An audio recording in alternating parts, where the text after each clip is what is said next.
कम कांति का, यह घर न जाने मरम यह विस्फोट कम कांति का।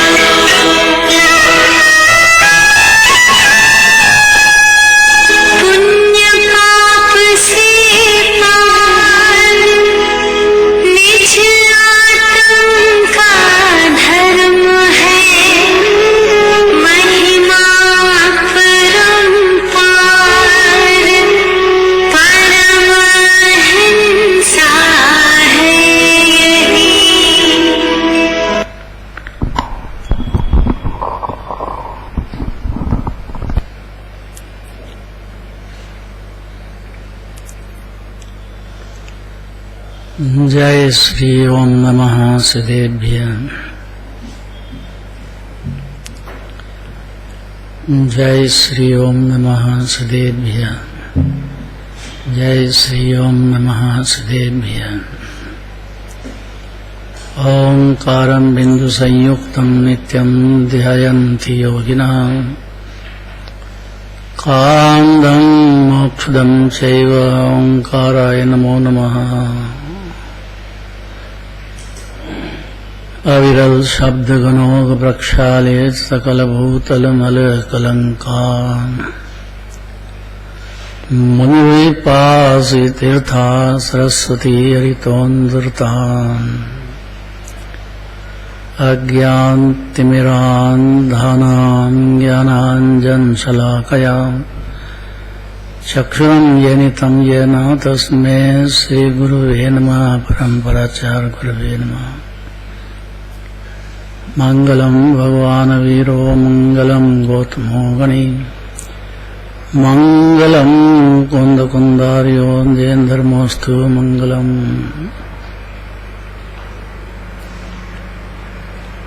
नमः समय साराय स्वानुभूत्या चकासते, चित्स्वभावाय भावाय सर्वभावान्तरचते।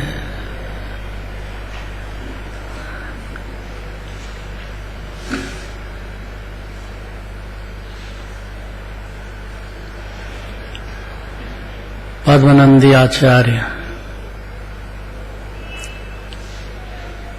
वर्धमान तीर्थंकर की स्तुति करना चाहते हैं। भावलिंगी संत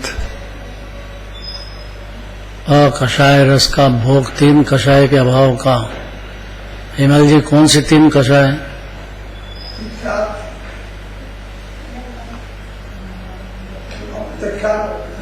हैं? बोल दिया? हाँ, अनंत अनुबंधी चौथे गुणस्थान में खत्म हो जाते हैं जीव, क्योंकि ये 100 पर का भेद ज्ञान समझ जाता है। क्योंकि अनादिकाल से पर को ही स्व जानता रहा जीव, देह को, देह के संयोग को, और एक समय का है राग द्वेष पर्याय में, लेकिन मैं तो रागी हूँ। जबकि जीव सिद्ध भगवान जैसा वितरागता का समुद्र है। ये बात अनादि से सुनी नहीं है जीव ने। आचार्य परमात्मा स्तुति करते हैं, पढ़ो।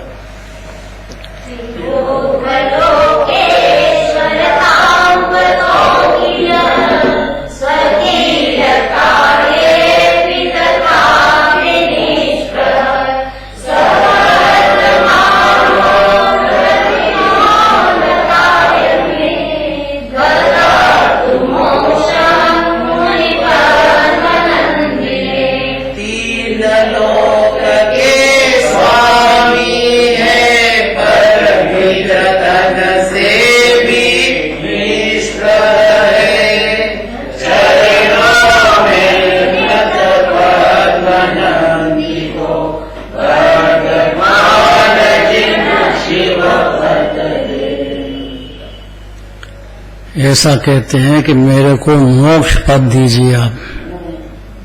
भावलिंगी संत मुनि दशा से संतुष्ट नहीं है।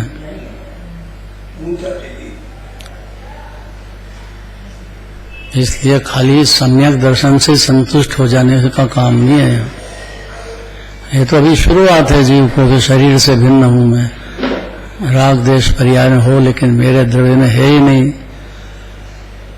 जिन शासन नायक कति जाने की डिगरी दीजिए। मैं जाता था मोक्ष मार्ग में, कर्मों ने आ घेरा, धोखा देकर राह भुलाई, लूट लिया सब डेरा जी। कति जाने की डिगरी। जैन धर्म में भक्ति होती है भगवान की, पूजा पाठ शास्त्र अध्याय सब, लेकिन ये तो पुण्य भाव है। इससे कोई मुक्ति मिल जाए जीव को सब दुखों से, ये संभव ही नहीं है। अगर ये बात सुन ली, समझ गया, तो उसको मोक्ष का लक्ष्य होएगा। नहीं तो ये प्राप्त पर्याय में तन्मय ने बाहर में जरा सा साता के उदय आए, ज्यादा धन हो गया, ज्यादा ये हो गया, चक्रवर्ती बन गया, इंद्र बन गया, उसमें संतुष्ट तो ज्ञानी नहीं होता है। होते तो बहुत है बाहर के पुण्य भाव के उदय, लेकिन वो चाहते ही नहीं है, वो तो मोक्ष की पर नजर है। याद रहेगा इतना, प्रयोजन नहीं भूलना चाहिए। प्रयोजन मोक्ष का है, क्योंकि बड़े 3 लोक के नाथ हैं ये, और सरल बहुत बात है, कठिन बिल्कुल नहीं है। थोड़ी देर शांति से सुनना चाहिए।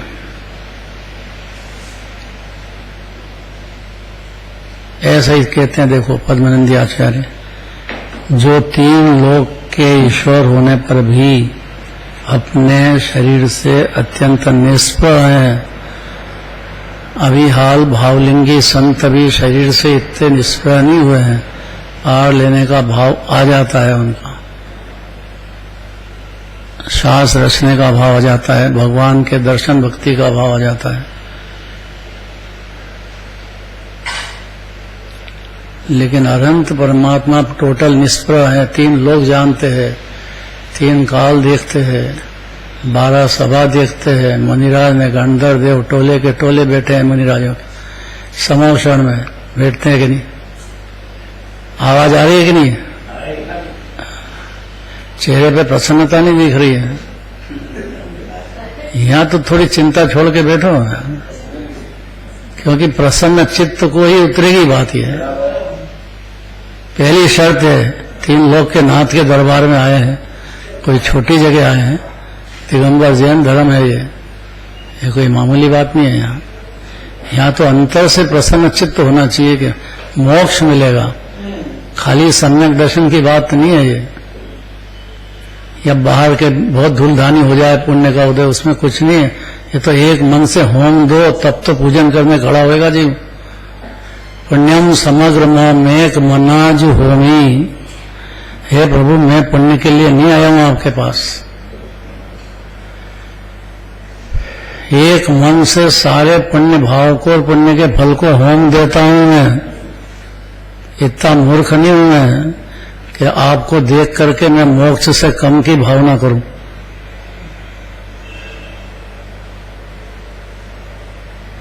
हेमराज जी, ये बात जीव को सम्यक दर्शन होने पर समझ में आएगी। उसके पहले जीव प्राप्त पर्याय में तन्मयता की बुद्धि छोड़ता नहीं है, मूर्खता है। उसको दिखता ही नहीं है कि देह छूटेगा, अपना जीव अकेला जाएगा। अपने बच्चों के लिए जितना पाप कर लिया है, दुख अपने को भोगना पड़ेगा उसका।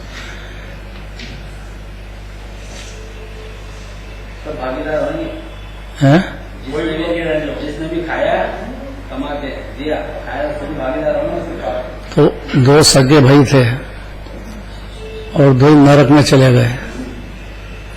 खूब दुकानदारी करते थे, खूब खाते, अच्छे रहते थे।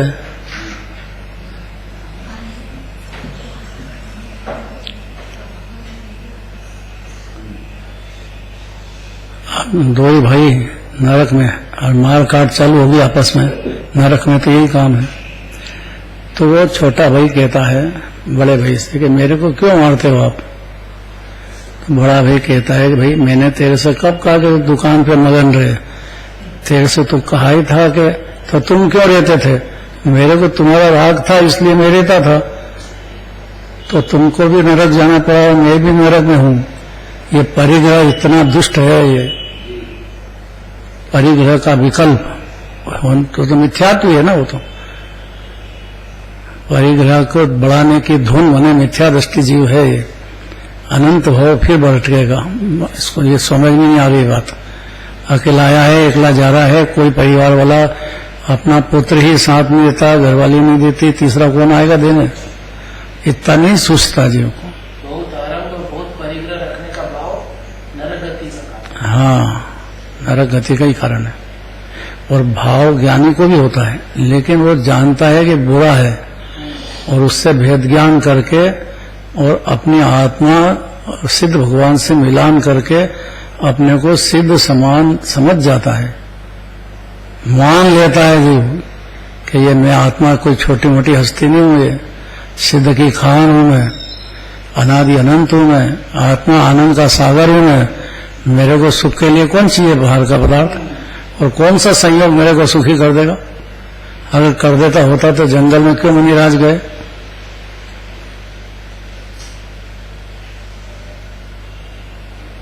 इतनी बात जो अपने को समझा लेता है उसके सम्यक दर्शन पैदा होता है। जगत साक्षी मार्ग, आप इस जगत को पुण्य पाप के भाव और बाहर के संयोग वगैरह को ज्ञाता तो हो सकते हो, आप करता नहीं हो आप। पर इतना ही कहना दीवधनी में, जगत साक्षी मार्ग प्रगटन पनो भान रिवजो, महावीराष्टक बोले थे ना आज। हे प्रभु, आपने दिव्यधनी में ये मार्ग प्रकाशित किया कि जीव 6 देह स्वतंत्र है, एक एक जीव स्वतंत्र है, उसके संयोग क्षणिक है, वो स्वतंत्र है। आप ज्ञाता तो हो सकते हो 3 लोग के, करता नहीं। बस इतने में सारा जैन धर्म आ गया है। अज्ञानी मतलब मैं करता हूं, ज्ञानी मतलब मैं ज्ञाता हूं। कितना सरल है, कितनी सरल बात है। अभी श्रद्धा में बैठ जाए तो सम्यक दृष्टि होता है। चारित्र में तो अलौकिक बातें हैं। फिर मोह छूटना, चारित्र मोह छूटना, वो तो दिगंबर मुनिराज का काम है। वो कोई परवाह नहीं करते हैं। 6 खंड का राज हो तो भी छोड़ के जंगल में जाते हैं। कितने 96,000 सुकमाल मुनि, कितनी रानियां थी? 32 रानियां थी सुकमाल और ग्रस दशा में, और सरसों का दाना भी छुपता था। 32 रानियां थी सुकमाल में, लेकिन पूर्व के जो भाव हो गए थे, भाभी को लात मार दी थी, उसका उदय आएगा कि नहीं आएगा? गजब है कि वो मां बन गई। गजब की बात है। देखो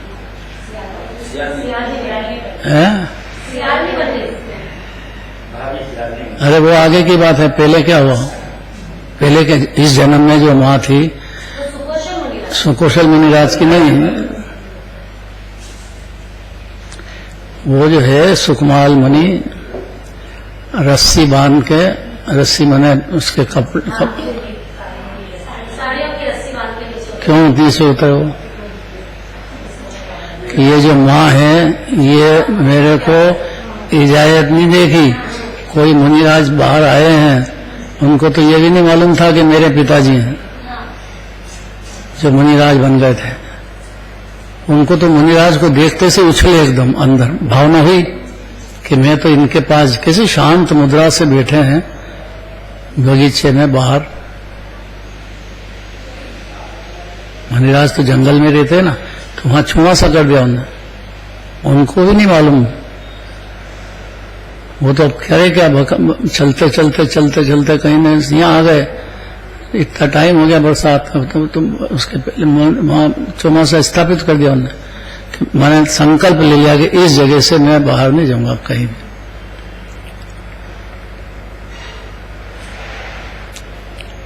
कैसे परिणाम सुधरने का क्रम है वो देखना चाहिए। देखो, इस जीव को ज्यादा उपदेश की जरूरत नहीं है, खाली बुद्धि लगाने की जरूरत है बस। ये बात समझने में ताकत लगाना चाहिए। दो सिद्धांत होगा। एक तो ये है कि सुखमाल मुनिराज को 32 रानियां होते हुए भी राजा के पास इतना वैभव नहीं जितना उनके पास था, और वो घबरा गए थे वैभव से, उनको कुछ सुख लगता नहीं था अंदर।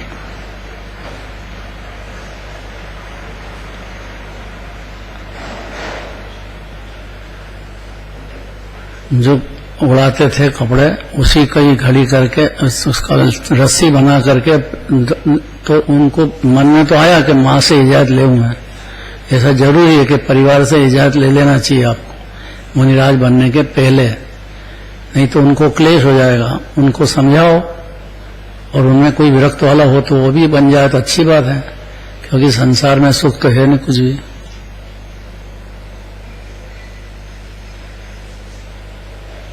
जैसे गए तो उनने खाली देखा उनकी शांत मुद्रा कि मेरे को मुनि दशा अंगीकार करना है, मेरे को दीक्षा दीजिए। ऐसे ही बोला ना सुखमाल मुनि,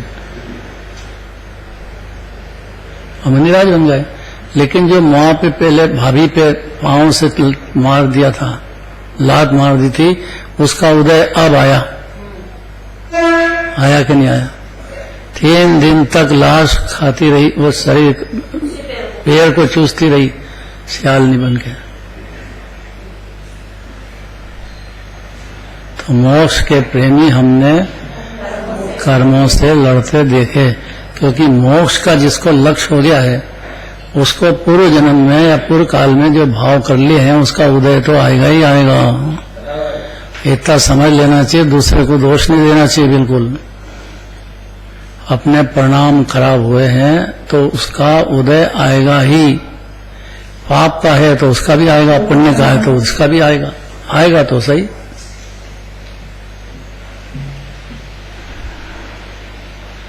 लेकिन इसका अर्थ ये नहीं है कि आप उदय को बदल दोगे।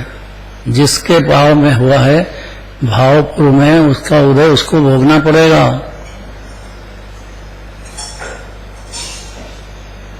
जीव दूसरे पे दोष देता है, और यहाँ कहते हैं कर्म विचारे कौन, भूल मेरी अधिकारी, अग्नि सहे घनघात, लोह की संगति पाई। तो ये जीव नहीं समझ पाया कि शरीर अलग है, परिवार अलग है, मेरा आत्मा परमात्मा ही है, गुणों की खान है, अनादि अनंत है। ऐसा जीव को अन्यमति में तो मौका ही नहीं था। दिगंबर जैन धर्म में मौका है, लेकिन समझ नहीं पाया, तो मिथ्या तो चलता रहा। फिर 4 गति भटकते करना, कब फिर कभी जैन कुल में आए या जैन धर्म मिले। अन्यमति भी है, कितने ही सुधर गए, जैन धर्म अपना लिया। हो सकता है कि नहीं? जीव है तो खाना कब छेद जाए। बस थोड़ा अंदर में संसार देख करके उसको विरक्त आना चाहिए, बस इतनी सी बात है। और फिर जिनवाणी से ये समझने में आना चाहिए कि जगत का साक्षी है, करता धरता नहीं है। तो अपने पाप के उदय भी आए बिगड़ रहेंगे नहीं, पुण्य के उदय भी आए बिगड़ रहे नहीं। दो ही बंध के कारण है, दो ही आग है, पाप और पुण्य दोनों। आग को भला समझता है जीव, ये मिथ्या तो है बस। पाप के विकल्प को या पुण्य के विकल्प को भला मान लेना, यही मिथ्या दर्शन है। होता तो ज्ञानी के भी है, मुनिराज के भी बहुत पुण्य होता है, लेकिन भला नहीं मानते।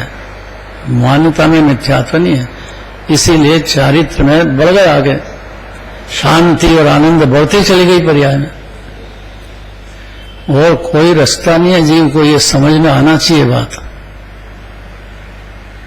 तो यहाँ ऐसा कहते हैं पद्मनंदी आचार्य कि जो 3 लोक के ईश्वर होने पर भी, कैसे आनंद भगवान के 3 लोक के नाथ हैं, फिर भी अत्यंत निष्प्रह इच्छा रहित है।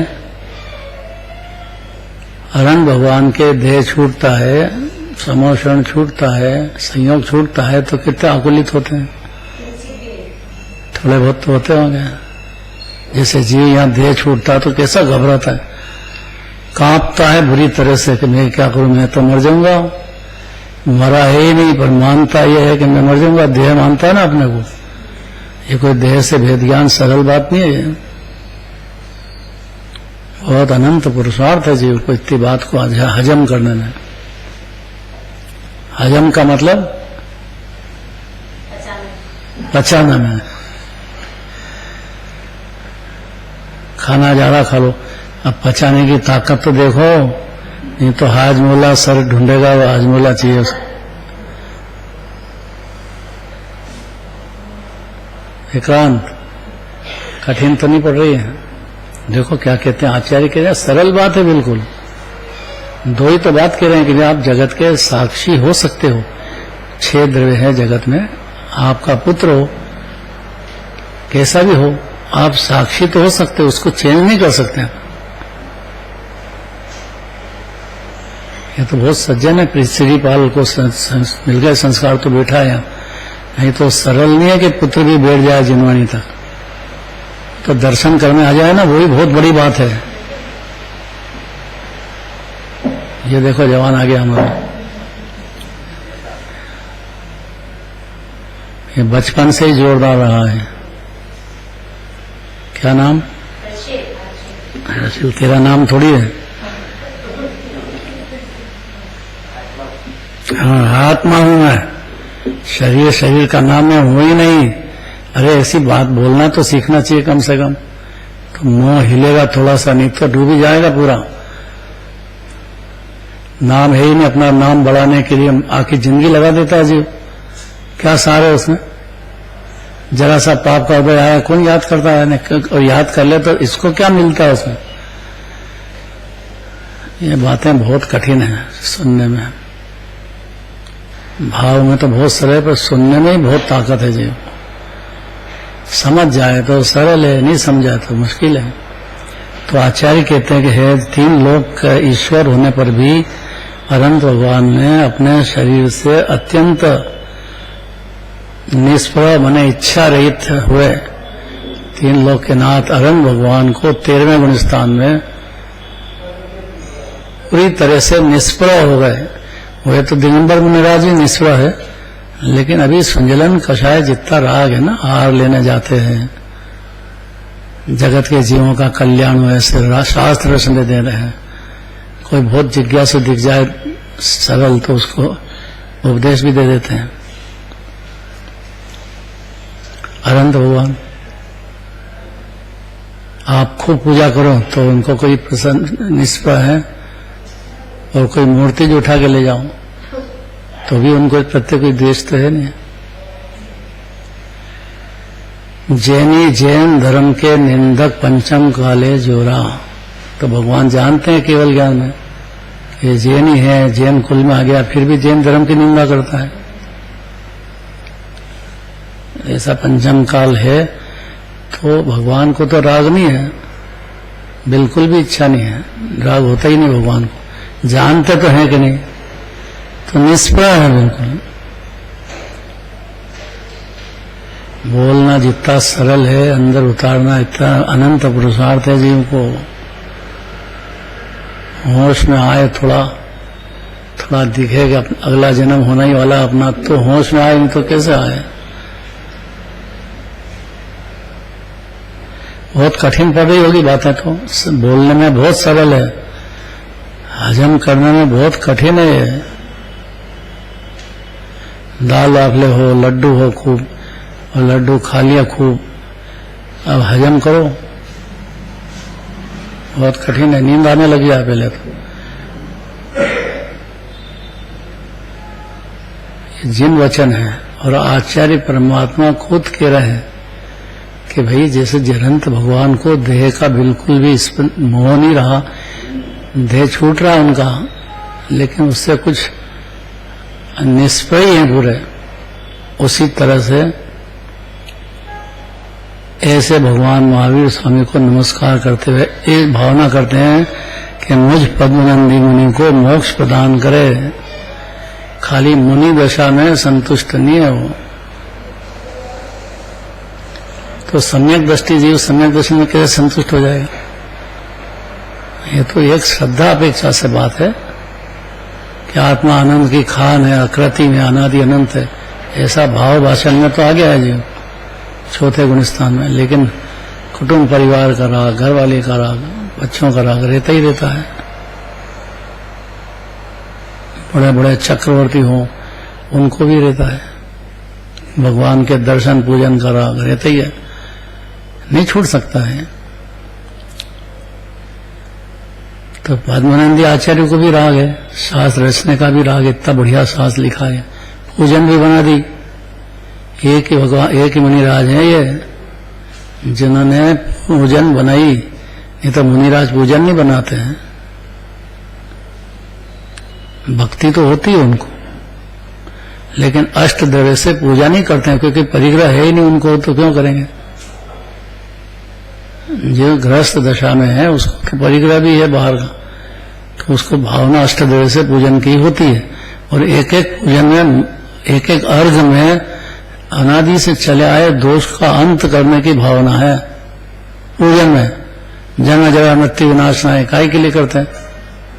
खाली भगवान को ही थोड़ी चढ़ाते हैं कि हे प्रभु मैं जल चढ़ाता हूं, मेरे जन्म जरा मरण खत्म हो जाए, मेरे से सहन नहीं होता है, एकदम बुढ़ापा आ जाए, जन्म हो जाए, फिर अगले जन्म में कहां का कहां पहुंच जाऊं, मेरी ताकत अब नहीं है, थक गया हूं संसार से। इसलिए भगवान नष्ट कर दिया जन्म जरा मरण, तो उनके पास आते हैं, भावना भाते हैं।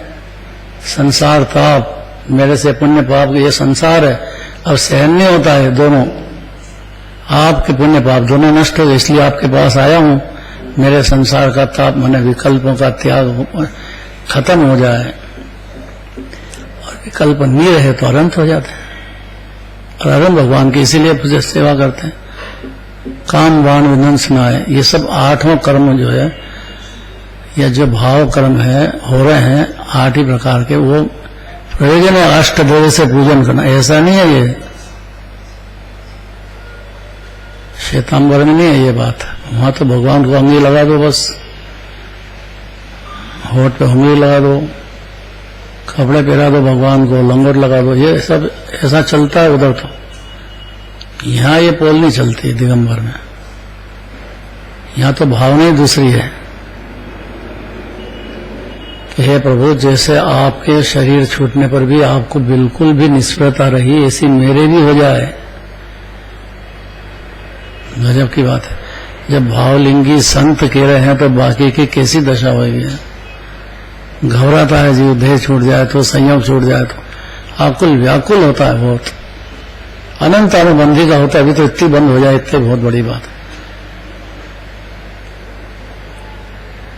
भावार्थ में बहुत बढ़िया कहते हैं, इस पद्य में विरोधाभास अलंकार है। कैसा विरोधाभास? क्या मुनिराज भी निष्फल है और अरन भगवान भी निष्फल है, तो फिर मुनिराज निष्फल तो है ही। ये तो घर छोड़ करके जंगल में जाते हैं, कपड़े का भी त्याग कर देते हैं, अपने लिए बनाया हुआ आहार लेते नहीं, क्योंकि उद्दिष्ट भोजन करेंगे नहीं। ये सब पालन करते हुए भी, और बहुत शास्त्र अध्याय करते हैं दिन भर, उनका यही काम है, रस्ते भी हैं। वो ऐसा कहते हैं कि ये शरीर से अत्यंत निष्प्रह इच्छा रहित हैं आप, और अभी मेरे इच्छा रूपी रोग खत्म नहीं हुआ है, चल रहा है। भावलिंगी संत को चल रहा है, बाकी तो गृहस्थी के तो इच्छाओं का पार ही नहीं, इच्छा सागर केवल रहे कि पुनर्जन्म 4 लाइन आती है, युग युग से इच्छा सागर में प्रभु गोते खा,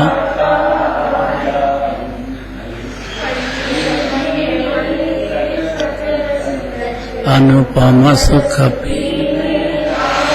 जिन्हें भगवान को देखते से, मुनिराज को देखते से ये भावना होती है जीव की कि मैं तो इच्छा सागर में डूब रहा हूं, मेरे को ये चाहिए, बच्चा बड़ा हो गया उसका ब्याह करना है। अरे तो उसका उदय है कि नहीं कुछ? जब उसके पाप का उदय होएगा तब करेगा। अब आप जल्दी क्यों करते उसके पाप के उदय की? उसमें कोई सुख थोड़ी है, नहीं, हंसने की बात नहीं है। ऐसा समझना चाहिए। जल्दी करो। अरे जल्दी काय के लिए करना चाहता उसको? बांधे पीढ़ी बांध के पाँव में और बांध दो उसको। उसकी भावना मुनिराज बनने की, तो आप क्यों लगाम डालना चाहते हो? उसकी भावना हो उसको रखो। कि नहीं, ये तो बहुत ऐसा ही है, उसका तो बहुत इच्छा चल रही है, उसको तो बांध दे तो कम से कम घर में तो रहेगा। अभी तो मंदिर का ही ठिकाना नहीं, करने कहाँ जाता है वो, तो बाप को सब दिखता है। बाबूजी बुरी तो नहीं लग रही बात? हाँ, ये अगर जीव को अच्छी लगने लग जाए ना बात, तो बहुत पात्र जीव है वो, और सुनते से ही बुरी लगे, क्योंकि बच्चे का बहुत मोह है उसको, और धुनी उसको ये कि जल्दी ब्याह करो, इसका जल्दी ब्याह करो। और फिर नखरे इतने हैं कि बच्चे में कितनी लायकात है ये कुछ नहीं देखना, आपको पैसे वाला चाहिए, बस बाहर वाला चाहिए तो सुखी हो जाएगा। अरे पैसे वाले के यहाँ गया तो दुखी हो जाएगा बुरी तरह से। कौन समझा उसको ये बात? धर्मात्मा हो तो सुख की कोई बात रहेगी। जो पूजन करता हो, भगवान के दर्शन करता हो, विनय करता हो, वो तो कुछ सज्जनता दिखेगी उसमें। बाकी बहुत दुर्लभ है ये विमल जी, श्रीपाल जैसा मिलना बहुत दुर्लभ है। ये सरल नहीं है। ये तुमने संस्कार दिए उसको बचपन से, दाहोद से ही, दाहोद के हो ना, दमोह कुंडलपुर बाबा, बड़े बाबा का आप पे कृपा हुई तो थोड़ा वो संस्कार की वजह से वो चल रही गाड़ी जोरदार, नहीं तो कहां से दिखते हैं। भावार्थ में बहुत कहते हैं, देखो विरोधाभास अलंकार है कि हे प्रभु, आप तीन लोक के ईश्वर होने पर भी आपको अपने शरीर से इस प्रकार राग नहीं है। देह छूटता है तब शरीर में 46 गुण में से 42 गुण तो बाहर के ही है, और वो सब छूटने वाले हैं। जब देह छूटेगा तो वो थोड़ी रहने वाले हैं। अरम भगवान के बाद तो सिद्धि होते हैं बस, तो छूटेंगे कि नहीं सब।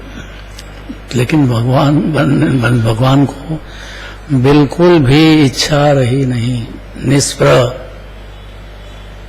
ऐसा मुनिराज भी भावना भाते हैं कि मैं भी आपके जैसा निष्प्रह हो जाऊं, क्योंकि छह द्रव्य स्वतंत्र है, कोई किसी का करता धरता है नहीं, सब अनादि अनंत है, अपनी अपनी सीमा में रहते, सब द्रव्य मौन, एक दूसरे की खोज परवाह कोई करता नहीं, परमाणु भी नहीं करता है और जीव भी नहीं करता,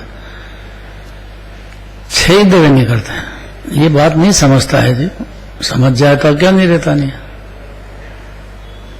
तो हे प्रभु, आप तीन लोक के नाथ होने पर भी आपके शरीर से निष्प्रह इच्छा नहीं, राग नहीं है। इस विरोध का परिहार इस प्रकार है कि यहाँ निरोध या विरोधाभास अलंकार है, क्योंकि जो तीन लोक के ईश्वर हैं उन्हें तीन लोक से तथा अपने शरीर से भी राग होना चाहिए, लेकिन उनके तो राग है ही नहीं, तो निष्प्रह ही रहेंगे पूरे। है थोड़ा सा भी राग हरण भगवान के समोषण इतना बड़ा है, इतने मुनिराज बैठे हैं, इतना बड़ा है, तो उसका कुछ राग होगा समोषण में, छोटा सा बोलते हैं। देवी समोषण मानहि राग केंचि, भूमि मलिन परत्यान देश की, समो शरण केवल जे। ज्ञान की पर्याय में झलक जाते हैं तीन लोग, तो क्या करें, झलक जाओ, केवल गे है वो तो। ते नाथ ने नमन हो जिन जी हम। भगवान के दर्शन करते टाइम देख सोचना चाहिए कैसे भगवान है, क्या बात है वो, क्यों निष्प्रह है। भावना मुनिराज कहते हैं कि मेरे को भी ऐसी निष्प्रहता हो, इसलिए आपको याद करता हूं। इस पद्य में कहा इस विरोध का परिहार इस प्रकार है कि जो तीन लोक के ईश्वर हैं उन्हें तीन लोक से तथा अपने शरीर से भी राग होना चाहिए, लेकिन वो होते तो नहीं, और है तीन लोक के ईश्वर, और राग उनको बिल्कुल नहीं। कैसे भगवान है देखो, ऐसे भगवान कहाँ मिलेंगे। कोई पूजा करना आया तो कोई तकलीफ नहीं, उनको कोई राग नहीं, उनको नहीं आया तो कोई द्वेष नहीं। कैसे बैठे शांत, बिल्कुल आत्मा के अनंत सुख भोगने में लग रहे हैं, अनंत भगवान। क्योंकि आत्मा ही सुख की खान है, और बाहर में तीन लोग दिख रहा है, लेकिन है ही नहीं किसी में सुख उद्गल में, और अन्य जीव का सुख उसके पास है, उसकी खान वो है, वो तो कुछ दे नहीं सकते, ले नहीं सकते, इसलिए अत्यंत निष्प्रह है।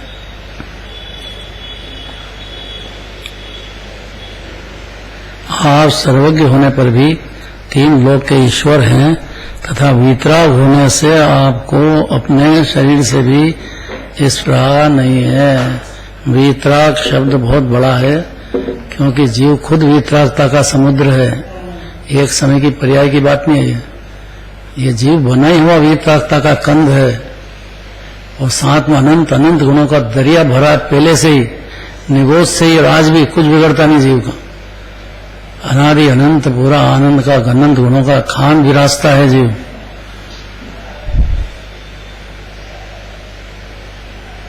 ऐसी श्रद्धा होने से सम्यक दृष्टि होता है अपनी आत्मा की। तो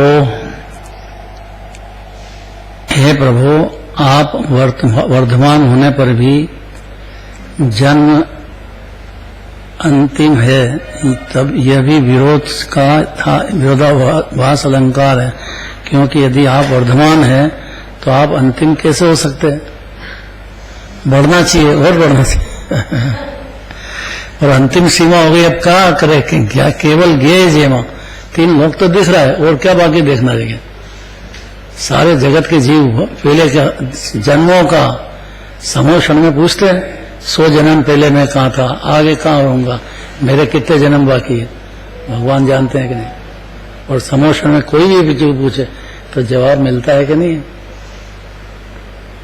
अरे इतना समझ जाए तो अज्ञान ही नहीं रहेगा, भगवान को जान जाएगा कि भगवान तो ज्ञाता है, तो अपन भी ज्ञाता हो सकते हैं, कर्ता नहीं हो सकते हैं।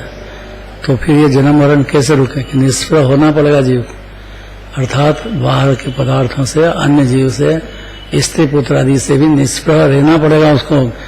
घर में रहते हुए भी निष्प्रह होएगा, थोड़ा श्रद्धा में भी और एक अंश में चारित्र में, तब मोक्ष मार्ग शुरू होएगा, उसको सुखी होने का रास्ता मिलेगा। सच्चा सुख अपनी आत्मा से, बाहर में काय का सुख। तो ये जीव धीरे धीरे आत्मा में ठहरता जाएगा। जामन डाल दो, फिर कितना हिलाना पड़ेगा। अनिता से पूछो तो देखें तो सही कि जमा के नहीं जमा, कि देखने जाएगा तो बिगड़ जाएगा।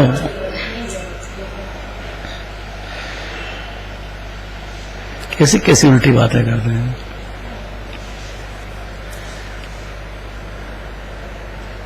उल्टी बातें हैं कि सीधी बातें हैं? अब देखना जोरदार बात। इसी प्रकार है प्रभु, आप वर्धमान होने पर भी अंत्य अर्थात अंतिम है, यह भी विरोधा या विरोधाभास अलंकार है। क्योंकि यदि आप वर्धमान हैं तो आप अंतिम कैसे हो सकते? कहा ना भगवान को अंतिम तीर्थंकर है, तो जब आपका नाम ही वर्धमान है तो अंतिम कहां से हो? सम्यक दृष्टि थे शेर की पर्याय में, सम्यक दर्शन हुआ तो इतने भाव हुए भी सही सम्यक दर्शन के बाद, और वर्धमान नाम ही था तो बढ़ते रहना चाहिए। जब आपका नाम है तो अंतिम क्यों कहा आपको अंतिम तीर्थंकर? इस भरत क्षेत्र में, ऐरावत क्षेत्र अलग बात है, भरत क्षेत्र के अंतिम तीर्थंकर हैं। अंतिम कैसे हो गए विमल जी? हैं? दर्शन और चारित्र दोनों ही खत्म हो चुके हैं। तो वर्धमान नाम तो है, लेकिन अब बढ़ने का कुछ रहा नहीं, क्योंकि पर्याय में पूर्णता हो गई। आत्मा अनादि अनंत पहले से ही है, तो वर्धमान नाम होते हुए अंतिम तीर्थंकर कहते हैं। अतः आप वर्धमान हैं तथा आप अन्यत या अंतिम इसलिए हैं क्योंकि आप इस युग के अंतिम तीर्थंकर हैं।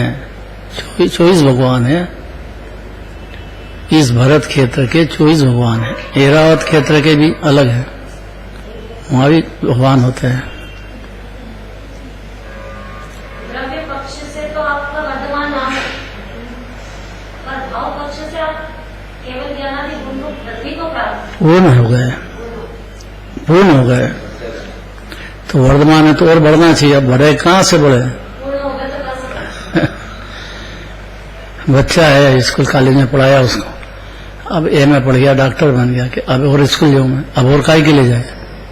बन गया पूरा तो अब तेरे धंधा कब, खा पी ब्याह शादी कर करना है तो जो करना है तेरी इच्छा है। अब आप और क्या काहे के लिए? बहुत की आदत होती है ऐसी। अपने राजेंद्र जी थे, राजेंद्र छावड़ा, राजेंद्र कुमार जी, तो आखिर तक स्टूडेंट वो कॉलेज की छूटा नहीं उनसे, तुमने देखा ही नहीं होगा।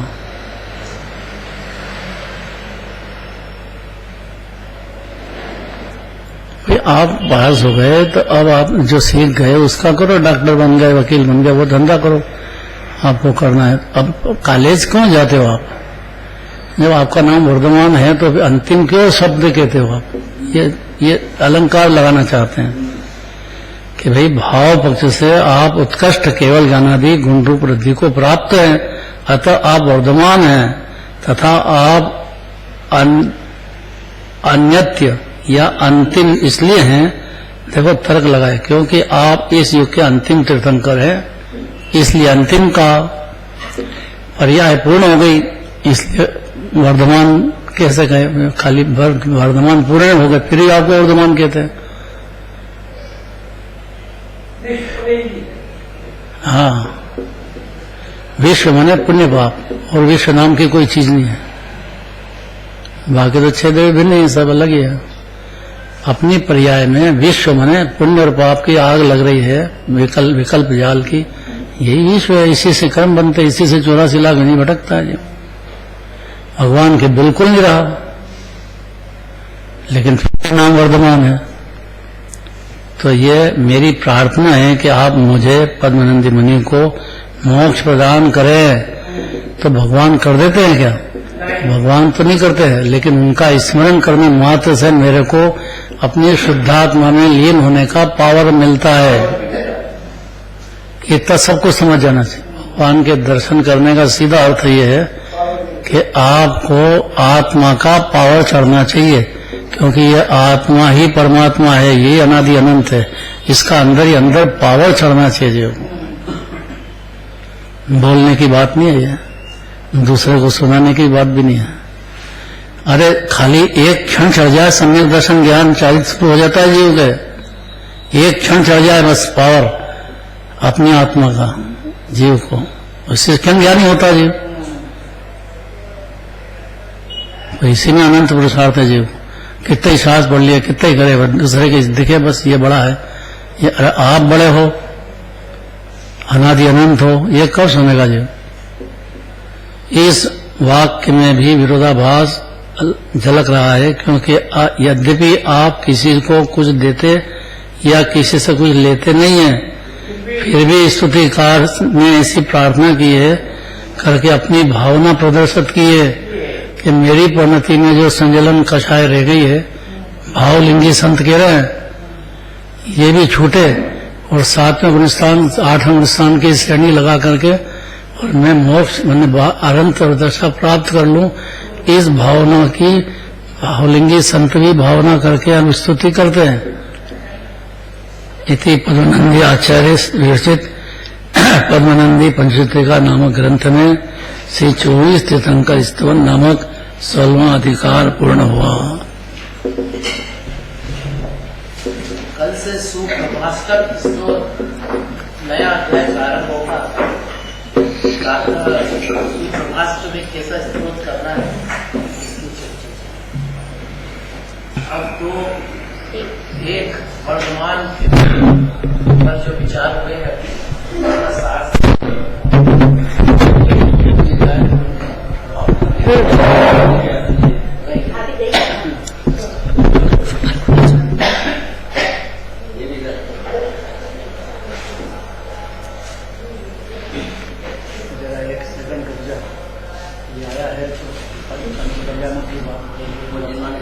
इसके बाद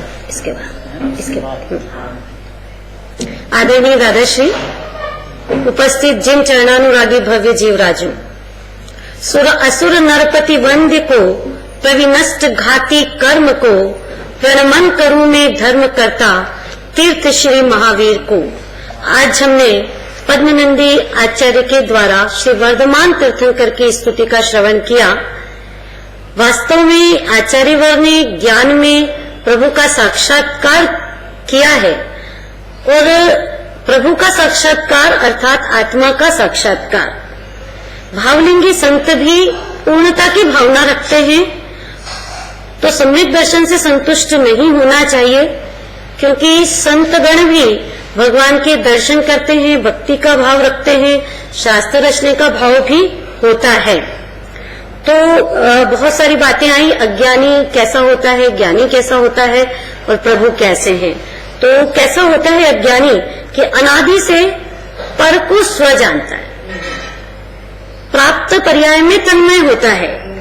मैं रागी हूँ, मैं द्वेषी हूँ, मैं करता हूँ, और जो शरीर का नाम है उसी को अपना नाम मानता है।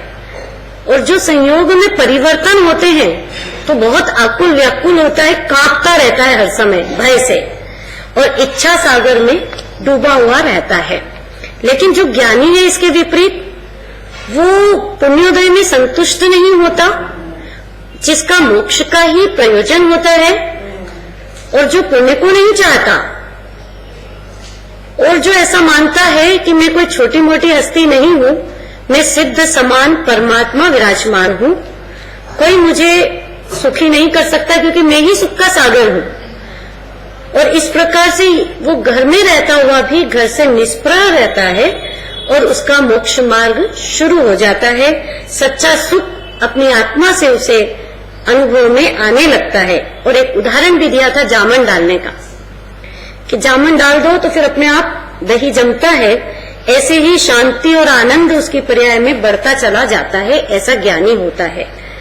और जिसको भी ऐसी बात सुनकर के अच्छा लगता हो तो समझ लीजिए कि वो जीव पात्र है। बहुत सारी सिद्धांत की बात आई थी कि जीव अकेला आया है और अकेला ही जा रहा है, कोई भी जीव को साथ देने वाला नहीं है। परिग्रह, दो भाइयों की कहानी भी सुनाई थी कि वो नरक का कारण है। इसके बाद जगत साक्षी मार्ग प्रगटन परो भानु रिवयो, इससे ये बताया था कि जीव हमेशा ज्ञाता रहता है, कर्ता नहीं होता। 6 द्रव्य हो चाहे सारे जीव द्रव्य हो, सभी स्वतंत्र हैं, संसार में सुख नहीं है, और कभी भी उदय को बदला नहीं जा सकता। पूर्व के जो भाव किए हैं उनका उदय आता ही आता है, इसलिए हमें कभी भी दूसरों को दोष नहीं देना चाहिए। कर्म विचारे कौन भूल मेरी अधिकाई, पुण्य और पाप ये दोनों ही आग है, तो इन्हें भला नहीं मानना चाहिए। होते तो जरूर हैं, लेकिन भला नहीं मानना चाहिए। बहुत बात सरल है, लेकिन भाव भाषण होना बहुत कठिन है। तो हृदय से प्रसन्न चित्त होकर के ये बात यदि हम श्रवण करेंगे तो ही अंतर में उतरेगी, क्योंकि 3 लोक के नाथ के दरबार में अगर हम आ गए हैं तो ये वो दरबार है कि जहाँ हमें मोक्ष की प्राप्ति होने वाली है। पुण्य को तो यहाँ एक मन से होम देना चाहिए। पुण्यम समग्रमेक मना जुहोमि, पुण्य और पुण्य के फल ये नहीं चाहिए। अरे जिसने प्रभु को देखा तो उसे मोक्ष से कम की भावना तो होती ही नहीं। अब तो क्या चाहिए, पूर्णता ही चाहिए, मोक्ष ही चाहिए। एक उदाहरण प्रथमान योग में से सुकमाल मुनिराज का बताया था, और उसका सार ये था कि परिणाम सुधारने का क्रम होता है, वो हमें देखना चाहिए, और हमारी बुद्धि और ताकत इस बात को समझने में पूरी तरह से लगा देना चाहिए। अन्य मति में तो मौका ही नहीं है। लेकिन जैनियों को मौका है, और वो यदि ये समझ नहीं पाए तो फिर कब समझेगा। अन्य मति का जीव हो या जैन हो, कोई भी जीव ये बात समझ सकता है, चेत सकता है और होश में आ सकता है। तो यहाँ पर आचार्य देव कहते हैं कि हे प्रभु, बहुत अच्छा विरोधाभास अलंकार के द्वारा स्तुति कर रहे हैं कि आप तो 3 लोक के ईश्वर हैं, लेकिन आपको अपने शरीर से ही राग नहीं है, किसी से भी राग नहीं है। 3 लोक के ईश्वर हैं तो 3 लोक से राग तो होना चाहिए ना, शरीर से भी होना चाहिए। लेकिन आप सर्वज्ञ हैं इसलिए 3 लोक के ईश्वर हैं, और एक और शब्द दिया कि आप वीतरागी हैं, तो आपको किसी के भी प्रति राग नहीं है। बहुत बड़ा शब्द है ये वीतराग, क्योंकि जीव ही वीतरागता का समुद्र है, अनादि अनंत। दूसरा कि हे प्रभु, आप वर्धमान हैं फिर भी अंतिम है, तो ये भी हमें समझ में नहीं आ रहा कि आप अंतिम है तो फिर वर्धमान, दोनों बात में विरोध है। तो द्रव्य पक्ष से तो वर्धमान आपका नाम है, और भाव पक्ष से आप उत्कृष्ट केवल ज्ञानादि गुण रूप वृद्धि को प्राप्त हो गए हैं, पूर्णता प्राप्त हो गई है। अब कुछ बचा ही नहीं जानने के लिए, जिसको जाना जाए। तो हे प्रभु, आपको बताया कि समूह शरण में भी ऐसा देवीय समूह शरण है, लेकिन आपको किंचित मात्र भी राग नहीं है, किंचित मात्र भी द्वेष नहीं है। तो ऐसे प्रभु को हम नमस्कार करते हैं। और यहाँ पर आचार्य देव भी कहते हैं स्तुतिकार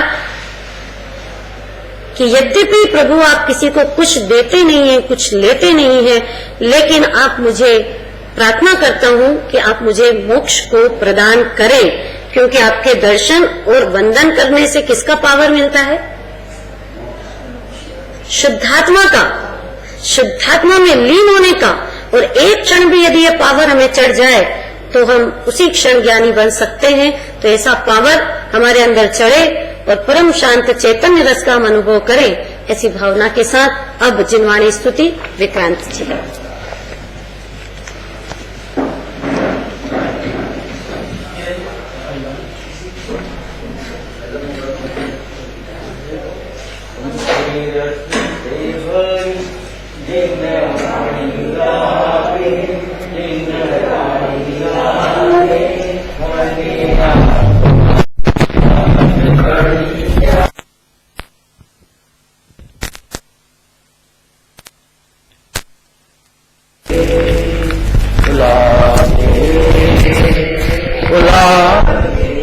हरे आत्मा है उजरो उजरो तन लागे मन कालो, आत्मा है उजरो उजरो तन लागे मन कालो।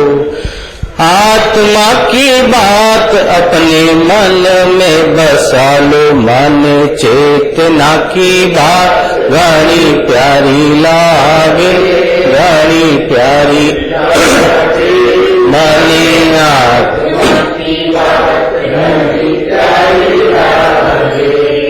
हर देह अचेतन में हो चेतन जिनवाणी बतलाए, देह अचेतन में हो चेतन जिनवाणी बतलाए। सिद्धो जैसा में हूँ भाई फिर भी धोखा खाए, सिद्धो जैसा में हूँ फिर भी धोखा।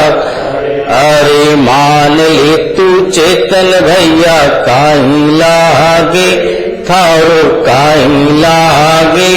माने आत्मा की बात घनी प्यारी लागे। नहीं भावे मन लाड़ू पेड़ा, नहीं भावे मन काजू, नहीं भावे मन लाड़ू पेड़ा, नहीं भावे मन। मोक्षपुरी में जाऊंगा मैं बन के दिगंबर साधु, मोक्षपुरी में जाऊंगा बन के दिगंबर साधु। माने मोक्ष महल को मार्ग घणो प्यारो लागे, घणो प्यारो लागे। माने आत्मा की बात घनी प्यारी लागे, लागे लागे लागे लागे। जावाणी के ज्ञान से सूझे लोकालो, सोवाणी मस्तक मनोस बोलो द्वारेसन गिलमाणी माता की जय।